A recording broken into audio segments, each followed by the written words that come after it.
AM, FM radio. Ayan. So ang problema ng ano na to mga ka-viewers ay ngungo yung kanyang sounds. So tinanggal ko yung kanyang audio IC. So ito yung pinaka ano na mga ka-viewers oh. Yung kanyang pinaka audio IC. Nakalagay na KA 2206B. So dahil wala tayong walang available na ganito doon sa ano bayan mga ka-viewers. Walang available na ganitong klaseng IC dahil naubusan daw ng stock. So ang gagawin natin ngayon ay yan, kukuha ako dito sa bunot, yung tawag na bunot. Yan, ito.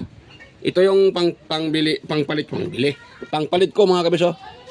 Kitty 220, pareho lang man sila ng ano. Ang nakaiba lang ay yung kanyang liter. Kitty, ano siya, Kitty. Ito namang sa original ay itong daling dito sa ano ay yan o, KA. Ito naman Kitty pero pareho sila ng 2206B, you know. 2206B. So pwede to mga ka-viewers. Sa nakuha ko lang ito sa nabunot ko lang ito sa ano board ng ito cassette radio. Ito dito galing mga ka-viewers oh. Ito galing. Ano to siya? Galing ito sa board ng cassette. Yan. So dito ko nabunot yan mga ka-viewers. Ito. Ayan, ito yung aking ilalagay dito. So kung nakita nyo naman tong board, oh, mayroon siyang tipyas dito. Pero para may tipyas na yan. So dito din itapat ito. Siyempre mayroon naman nakalagay dito na code. Ayan, ito yan dyan. At ating susuldahin mga ka-viewers.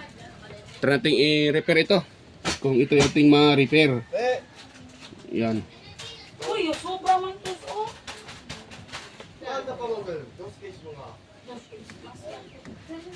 Yan. Hindi ba player? Yan. Ito lang itong ilagay mga ka-viewers.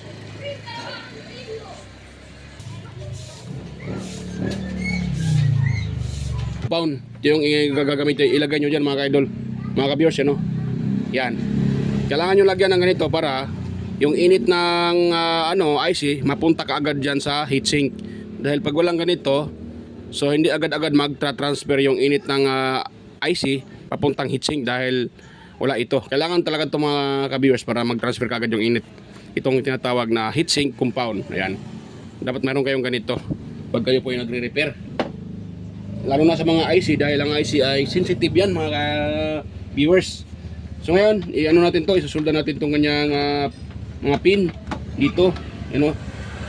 Ang ganda, baka maputol yung kanyang antena. So yun yung kanyang mga pin.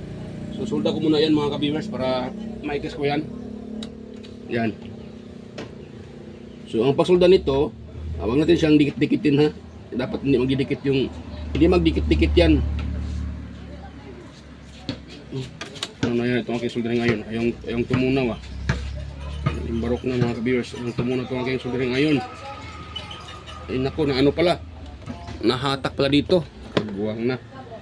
Kaya pala ayaw ng tumunaw. Nahatak siya mga ka-viewers. Yan, pulang-pulang pa ng init. Painitin ko muna mga ka-viewers wait lang. Balikan ko lang kayo pag ito mainit na. Nahatak pala. So yan, mainit na siya mga ka-viewers.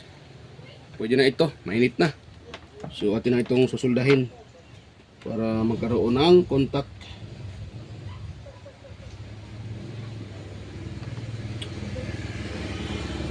Yan.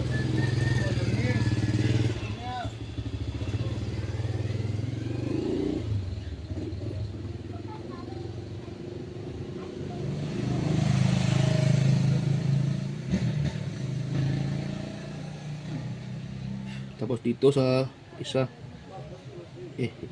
mag-ano yun. Yun. Tapos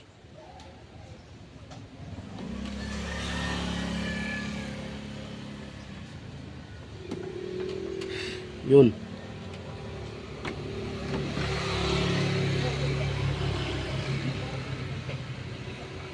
Yun. Tapos itong mga ka-viewers, itong ground. Yan sa gitna, ground po yan. Yan o, nasa gitna. Yan. Yung malaking pin, dalawa. Bali ground yan mga ka-viewers sa ating IC. Yan yung pinaka-ground nya.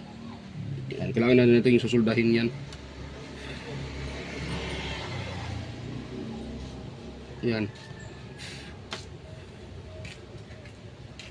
Yun. Tapos sa kabila.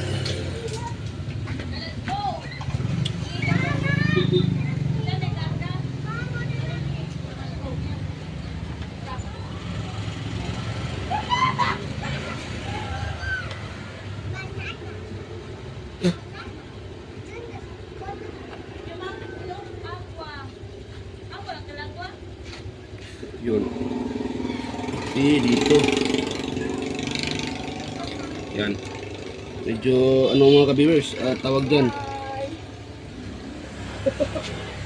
Ano yung kanyang tawag nito? Yun. So nasulda na natin. Yun. Yun.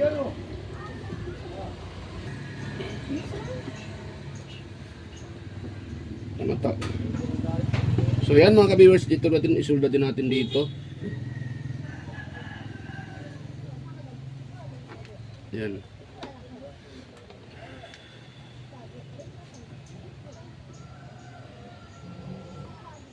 Yan. Sana wag magkadikit-dikit. Yun. Parang dumikit ata ah. Yan. Wala na yung ano. Kasi pag mas dikit-dikit yan, sigurado masisira yung ating IC. Dikit yung dapat hindi magdikit, wala na. Sira mga IC. Yun. So siguro nasolda ko naman ata lahat. Ayun, nasolda na. So sana yung aking toothbrush. Wala pa yung toothbrush. Kaya wala yung mga toothbrush ah. Nahulog. Kailangan natin yung toothbrushan mga ka-viewers para ito tanggal yung mga maliliit na dumidikit. Yan. Yun. Sana yung aking ano pang spray.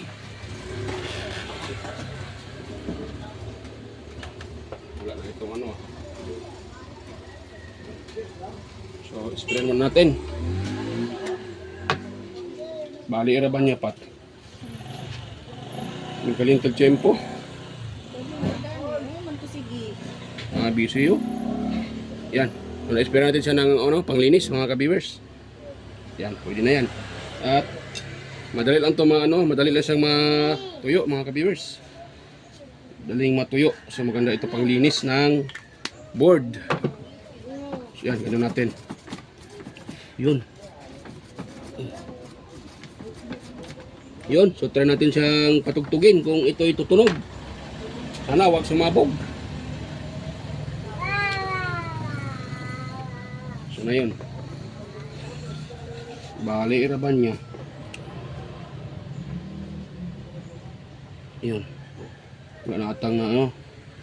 So pwede na yan. Ito, saan to? Wala ito nakakunik ka. Hindi ito tutunog pag wala ito. Dito ata ito eh. Yan, dito natin ilagay.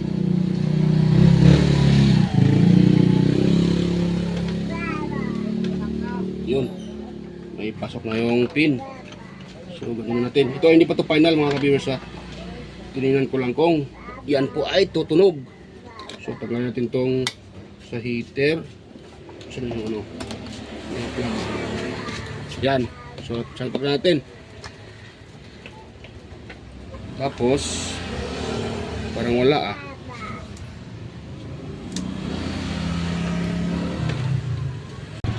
Yan. Kita ba? Ano? Yan. So try natin siyang patugtugin mga ka-viewers. Kung ito ay tutunog na siguro ito dahil nahinang naman eh. Okay na yung ano. Pa. Ngayon ay atin siyang i-plug dito sa outlet. Yan. So naka-plug na yan mga ka-viewers. Ngayon, atin siyang, ayan, nagpa-power na oh. Nagre-red na siya. So atin siyang i-test. Ano ba yun? Ito. Yan. Ayan oh, tumunog na mga ka-viewers oh. O, di ba?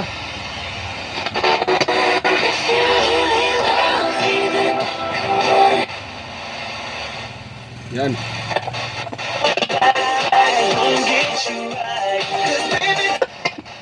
Is umihina din. Yung energy mo, unlike... Kasi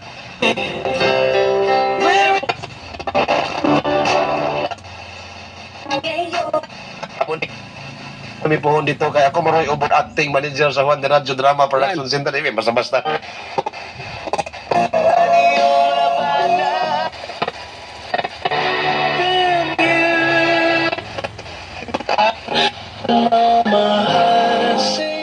So yan, okay na mga ka-viewers, di ba? Tumunog na.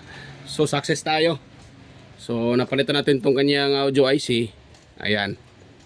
So yan. So ngayon lang gagawin nyo. Aro, ipwede tumang kumpiyansa. ang sino ba pare? Si Mare. Kaya na kasi mga ka-idol, hindi mo marinig yung sounds dahil parang ganun, parang ngungu ba siya ba?